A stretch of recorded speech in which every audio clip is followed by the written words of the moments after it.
نحمده ونصلي على رسول الكريم أما بعد فأعوذ بالله من الشيطان الرجيم بسم الله الرحمن الرحيم.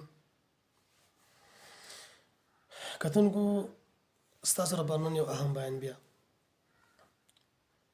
چې شرک څه ته وایي.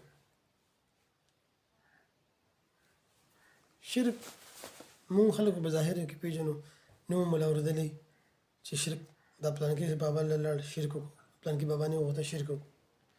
لیکن د دې واړه واړه اقسام څه دي؟ کم کم څیز شرک دی؟ علماء د هغې تقسیم کړي چې شرک په دوه قسمه دی، شرک اعتقادي او شرک فعلي. اعتقادي هغه ته وایي، او اعتقادي په دې زمانه کې شته، د پیغمبر اسلام په زمانه کې لکه ابو جهل، عتبه، شیبه،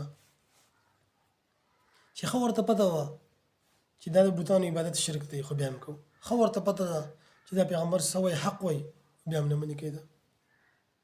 په دې زمانه کې صرف کم مشرکین دي فعلي. فعلي څه ته وایي؟ چې یو مسلمان د شرک په یو عمل کې اړم دی، لګیا دی کار د شرک کوي، خو ده ته پته نشته هغه دې څه شي. نو علما وایي چې شرک په دوه قسمه دی، شرک اعتقادي او شرک فعلي. دا فعلي بیا په څلورو قسمه دی. څه شی دی؟ یو شرک فی العلم، دریم شرک بالدعا، دریم شرک بالتصرف، دریم شرک بالعبادت. شرک بالعلم څه ته وایي؟ چې عالم الغیب به صرف یو الله بل څوک نشته، په غیب به صرف یو الله پوهېږي، نه پیریان پوهېږي، نه باباګان پوهېږي، نه پیغمبران پوهېږي، نه ملایک پوهېږي، نه پیریان پوهېږي، نه خاپیري پوهېږي. دویم شرک په دعا څه ته وایي؟ شرک په دعا دې ته وایي چې اواز به صرف یو الله ته کېدی شي، چغه به صرف یو الله ته والی شي. لکه مثلا خلک وایي یا رسول الله، یا غوثه، یا پیر بابا، یا پلانکی بابا، دا شرک دی.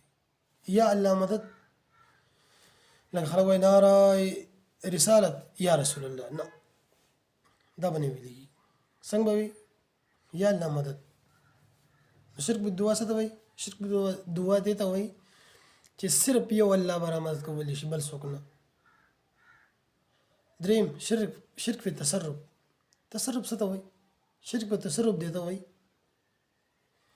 چې اختیار صرف د یو الله چلېږي، د بل چا نه چلېږي. لکه مثلا بچو ورکول والا صرف یو الله دی، ژوند ورکول والا صرف یو الله دی، مخلوق پیدا کول ختمول دا کار صرف د یو الله دی، انسان ښه کول نه جوړ کول دا کار صرف د یو الله دی. نه څوک بیماری والا بل شته، نه څوک بیماری لرې کوونکی والا بل څوک شته، صرف یو الله. اختیار به صرف د الله چلېږي. او انشاءالله موقع په موقع به د دې تفصیلا انشاءالله موږ کوشش کوو چې ذکر وکړو. او شرک بالعبادت څه ته وایي؟ چې عبادت به صرف د یو الله کېدی شي، د مخلوق نه.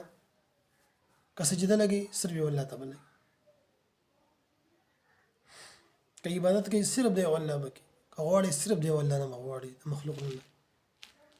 لکه خلک چې په زیارتونو کې مزاراتو ته سجدې لګوي، خپلې پیرانو ته سجدې لګوي، دا شرک دی. او انشاءالله موقع په موقع، وخت په وخت باندې به زه د دې انشاءالله تفصیلي د یو بیان کوم چې تصرف څه ته وایي، عبادت څه ته وایي، څنګه د الله عبادت کېدی شي. او انشاءالله یو کش تقریر به دې هم کوم د خیر سره انشاءالله چې د شرک اقسام څه ته وایي. زه به هم ذکر کوم، یو مختصر د دې کوم چې شرک څه ته وایي. زموږ په پښتنو کې کم کم څیز د شرک دی.